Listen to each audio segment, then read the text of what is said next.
Hello there, everybody, and welcome to another album episode. Today we are doing Saturday Night Fever. We're going to be talking about this movie soundtrack, and I'm going to be showing you all about the album. And this is a gatefold. I actually remembered the name for it this time. It's a gatefold, which means it opens up like a little book, and it has all kinds of cool pictures inside. So, this is a little bit of a disco-themed video. That's why I'm wearing this cool shirt. Disco ball-looking shirt. Anyways, I have some facts to read to you towards the end of the video, and a lot to tell you about. So, let's go ahead and get started. This is, looks like the crickets, or whatever those were, decided to stop cricketing. So, I'm not sure if they'll start back up or not, but let's enjoy the silence while we can. So the original movie soundtrack, this is Saturday Night Live, Saturday Night Fever. I'm so sorry. Saturday Night Fever. And this is John Travolta right here, and my mom loves this movie. She loves all John Travolta's movies. Here's a square right here in the middle, kind of like a picture frame, and a little disco ball here right at the top. And I love the font and everything. It has little lightning bolts on the side of the word fever. Saturday Night Fever. I think this is really cool too. Down here has the dance floor. So awesome.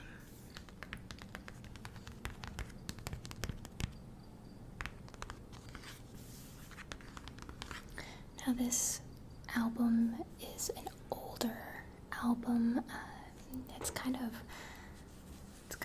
got some wear and tear on it. A little sticker was on here, and I guess it got peeled off and it tore some of the album cover off of it. So I try to be as gentle with it as possible so that I can preserve it and keep it in the best shape that I can. So before I open it up and show you guys the inside, let's go ahead and flip it over and take a look at the back. So right here in the middle of the album, you have the Bee Gees. And it says Saturday Night Fever, and it says original music for the movie written by Barry, Robin, and Maurice. And on this album, you have 1, 2, 3, 4, 5, 6, 7, 8, 9, 10, 11, 12, 13, 14, 15. I believe that's 15 songs. 15, 16, 17 songs. I didn't know if that was all like one song at first because it only had one artist or one musician. So let's go ahead and get started with reading. I'll start right up here in the corner. It says Stayin' Alive by the Bee Gees. I think we all have heard that before, at least once in our life. It's been on several movies, and it's very, very catchy.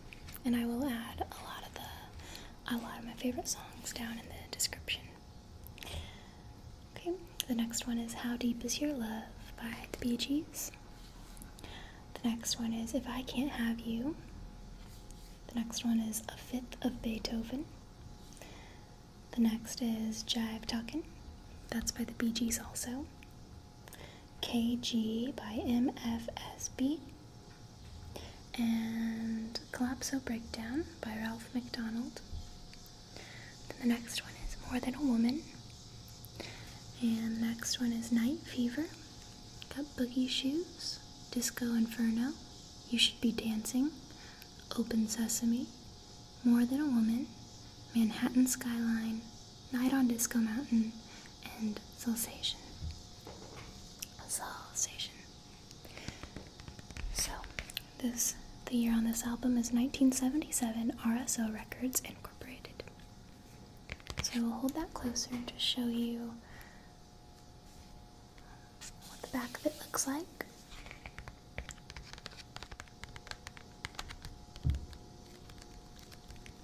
You can see right here and around where the vinyl is inside, you can see the old rustic looking fades on the album. It's pretty cool, but it gives a little bit more character, you know. So, alright, let's go ahead and open it up and see what we got. So on this first page, there's several pictures, along with this next one, several pictures. So I'm gonna hold it back at first and just kind of show you the general look of what it looks like. Just several pictures from the movie. The whole middle is different John Travolta poses. One of them is jumping up in the air. Just different dance moves that he was trying out. So let's go ahead and do some tracing on these pictures. Okay, I'm gonna try to hold them close. Tracing the first picture here. And then going down to the second picture. And down to the third picture. Down to the fourth picture.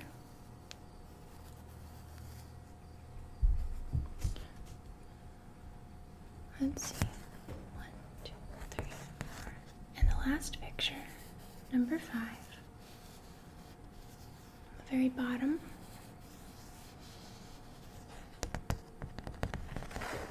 Okay, and then going back up. 1, 2. The third picture in this row. And the fourth picture in this row. Okay, and of course the 4 side-by-side pictures of John Travolta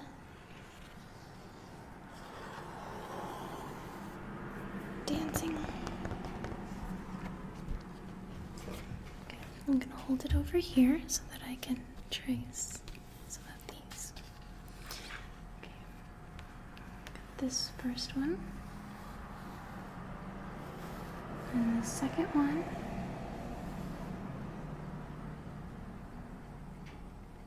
and we got this third one here, and the fourth one. Another picture of John Travolta. This one at the top corner. This one, John Travolta. This one of John Travolta. This one, a scene from the movie. And the very last picture on this. Not a lot of information written on the gatefold, but definitely a lot of cool pictures. Now the sleeve here, it's a different story. There's a lot of writing on this, and I assume that a lot of it is lyrics. So there's two vinyls in this album. Let's see.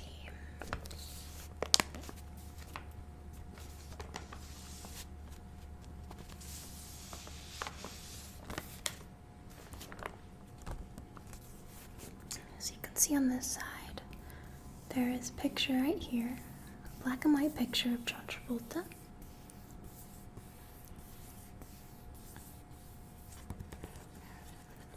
Okay, and it's not the lyrics; it's actually saying like who did what on the song, like who played the drums, who was the lead singer, and all that stuff. So that's pretty cool. This is side 1. On this one, this is side 2, and the this is side 3 and 4. So both sleeves say the exact same thing on them. One album is side 1 and 2, and then the other one side 3 and 4. And they both just tell a lot of information, like, who wrote the song, who played what instruments on each song and stuff like that, what year it was made, which they were all made in 1977. A couple of them were made a year early, like 1976, obviously. But yeah, I guess my favorite song would be Staying Alive on this album. There's a lot of good songs, and I will put a link if you want to check them out. I know disco wasn't around a whole long time, but it definitely has its good tunes if you give it a chance. So this album, since it's so old, it has that old library book smell. The sleeves do anyways, and it's a very particular, odd, but really good smell. If you like the smell of it, then you know what I'm talking about. It's just very, very, very nice. Very peculiar. So I'm gonna go ahead and put these back into the album.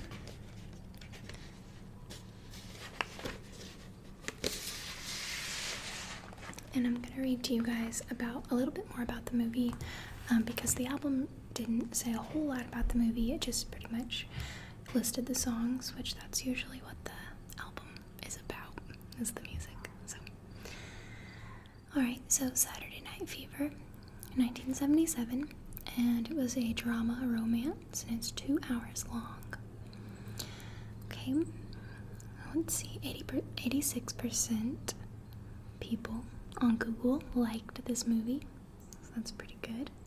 Okay, so let's go ahead and read the description. Tony, which is played by John Travolta, doesn't have much going for him during the weekdays. He still lives at home and works as a paint store clerk in his Brooklyn, New York neighborhood. But he lives for the weekends, when he and his friends go to the local disco and dance the night away. When a big dance competition is announced, he wrangles the beautiful and talented Stephanie, which is played by Karen Lynn Gorney, to be his partner. As the two train for the big night, they start to fall for each other as well. That reminds me of Dirty Dancing, which I wish I had the soundtrack to that. It's one of my favorites. The release date was December 12, 1977. Director John Badham. Film series Saturday Night Fever series. Screenplay Norman Wexler. Okay. So before we get into the facts, and by the way, I'm reading facts from Mental Floss, and there was a few more that I didn't put down on my phone just because they were either, I don't know, sad or just not good. But I tried to include the best facts that I could. So I'm reading from Mental Floss, but before we get into the facts, there's a little paragraph, and I thought it was pretty cute. So, okay, it says, "We can tell by the way you use your walk that you're a fan of Saturday Night Fever, the 1977 blockbuster that made John Travolta a mega star and brought disco into the mainstream. Whether that's a good thing or a bad thing is a matter of opinion. To enhance your appreciation of what was the highest grossing dance film of all time until Darren's Black Swan in 2010 and Steven Soderbergh's Magic Mike in 2012. Beat it. Here's a groovy list of facts to celebrate the film's 40th birthday. Put on your boogie shoes and read." So it was the 40th year anniversary. I'm not sure when this was wrote, though, so I'm not. Let's see, if it was 77, if it was out in 77, that would be 87, 97, 2000, 2017. So it's 42. It's the 42nd anniversary now. So let's see. Let's go ahead and get into the facts. The first fact that I have wrote down or screenshotted is there was a PG-rated version of it too. Saturday Night Fever was an instant hit when it released in December 1977, quickly becoming one of the highest-grossing movies of the year.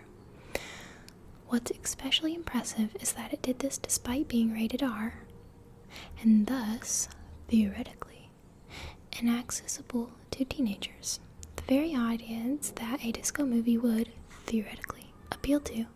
And so in March 1979, the film was re-released in a PG version, with all the profanity and violence either deleted or downplayed. This version took in another $8.9 million, about $30 million at 2016 ticket prices, bringing the film's U.S. total to $94.2 million.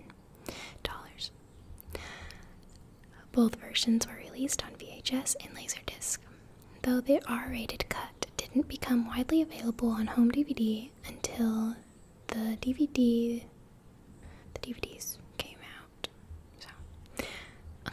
Number 2 is, it was based on a magazine article that turned out to be a semi-fictional. Tribal Raids of the New Saturday Night, a detailed look at the new generation of urban teenagers by British journalist Nick Kahn, was published in New York Magazine in June 1976. The central figure in the article was Vincent, the very best dancer in Bay Ridge, whose name was changed to Tony for certain purposes. Number 3, the Bee Gees had nothing to do with it. Most of the film had already been shot with music producer turned movie producer Robert Stigwood commissioned the Bee Gees to write songs for it. The brothers, only modestly successful at that point and hard at work on their next album, didn't know what the movie was about, but cranked out a few tunes in a weekend. They also repurposed several songs they'd been working on, including Staying Alive, a demo version of which was prepared in time to be used in filming the opening strut sequence. You'll notice Travolta struts in sync with the music, so if the movie's signature songs didn't come until later, what were the cast members listening to when they shot the dance scenes? According to Travolta, it was Boz, Skaggs, and Stevie Wonder. I wonder what particular songs, though. Okay, number 4, the soundtrack album broke all kinds of records. With 15 million copies sold in the U.S. alone, Saturday Night Fever was the top-selling soundtrack album of all time before being supplanted by The Bodyguard some 15 years later. It's also the only disco record so far to win the Grammy for Album of the Year, and one of the only 3 soundtracks besides The Bodyguard and Oh Brother Where Art Thou to win that category. It was the number 1 album on the Billboard chart for the entire first half of 1978 and stayed on the charts until March 1980. Number 5, the movie extended disco's lifespan by a few years. Disco had been popular enough in the mid-1970s to land multiple disco tunes on the Billboard charts, but by the end of 1977, the Saturday Night Fever came out. The backlash had started, and the trend was on its way out. But thanks to the movie and its soundtrack, not only did disco not die out, it achieved more widespread mainstream middle America success than it had ever before. So that's pretty cool. That's really good. Okay, number 6. It has some Rocky connections. Like literally like Rocky, like Rocky. First connection, it was supposed to be directed by John G. Avildsen, whose previous film was Rocky. Ultimately, that didn't work out, and Avildsen was replaced with John Badham a few weeks before shooting began. Second connection, Tony has a Rocky poster on his bedroom wall. Third connection, Saturday Night Fever's 1983 sequel, Staying Alive, was directed by Sylvester Stallone. Okay, let's see the next one, which is fact number 7. Travolta was already so famous that making the movie was a hassle for him. Saturday Night Fever made Travolta a movie star, but he was already a teen heartthrob because of the popular sitcom Welcome Back, Kotter, where he played a delinquent teenager with the hilarious and timeless catchphrase, "Up your nose with a rubber hose." Still, nobody was prepared for how Travolta's fame would affect the movie, which was to be shot on the streets of Brooklyn. As soon as the neighborhood found out Travolta was there, the sidewalks were swarmed by thousands of onlookers, many of them squealing teenage girls. Oh my. Co-star Donna Pascal said the fans, oh my gosh, they were all over him. It was scary to watch. Badham said, by noon of the first day, we had to shut down and go home, since it was nearly impossible to keep the crowds away or quiet. Badham and the crew resorted to filming in the middle of the night or the crack of dawn. Oh, goodness. Okay, number 8. I think this one is kind of an interesting, like a really kind of funny, interesting fact. The White Castle employees weren't acting when they looked shocked. There's a little picture. I'll try to show it if I can. I don't know if it'll pop up really that great. But you can see the members from White Castle, and they kind of looked like... Okay, it says, in the brief scene where Tony, his boys, and Stephanie are loudly eating at White Castle, those were the real burger flippers, not actors. Badham told them to just go about their business. He also told his actors to cut loose and surprise the White Castlers in whatever way they saw fit. The shot that's in the movie appears to be the reaction to Joey standing on the table and barking, but Badham said it was actually in response to something else. Double J, actor Paul Pape, pulling his pants down and mooning the entire staff of the White Castle. Oh my gosh. Okay. Number 9. The female lead got the part thanks to a serendipitous cab ride, casting the role of Tony's dance. Number 12. They made up a dance because the choreographer didn't show up.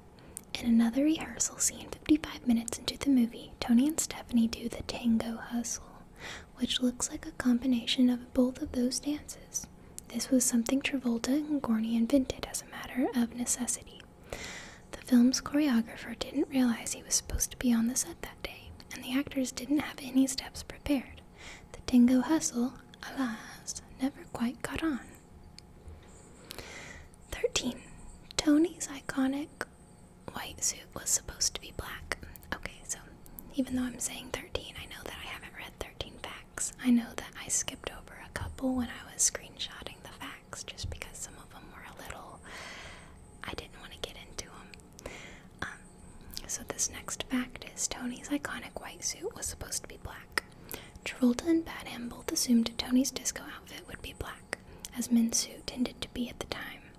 Costume designer Patricia von Brandenstein convinced them it should be white, partly to symbolize the character's journey to enlightenment, but also for practical reasons. Tony's suit was later sold for $2,000 and then again for $145,500.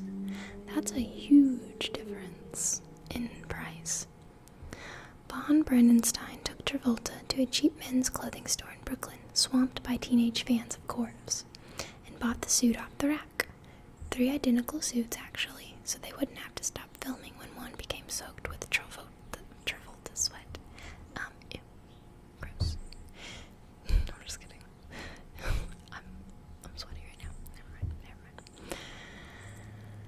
2 of the suits disappeared after the movie was finished. The remaining one, inscribed by Travolta, was bought at a charity auction in 1979 by film critic Gene Siskel, who cited Saturday Night Fever as one of his favorite movies. He paid about $2,000 for it.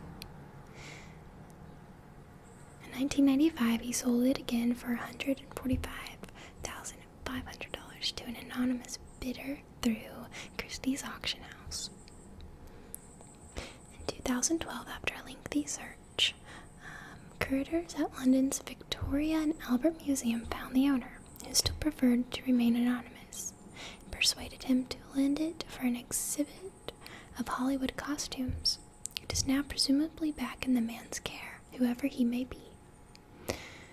So that's pretty neat. That was all the facts that I had saved for this movie.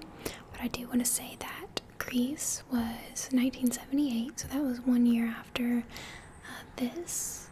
And then Urban Cowboy was in 1980. So he did Saturday Night Fever first, and then Grease, and then Urban Cowboy, which I love all of John Travolta's movies. I don't think he's ever put out a movie that I didn't like. So that is all for today's album episode. We will be back next week with another soundtrack album. I hope you enjoyed this, and definitely check out some of the music if you've never heard it before. It's really nice. Okay, I will talk to you all soon.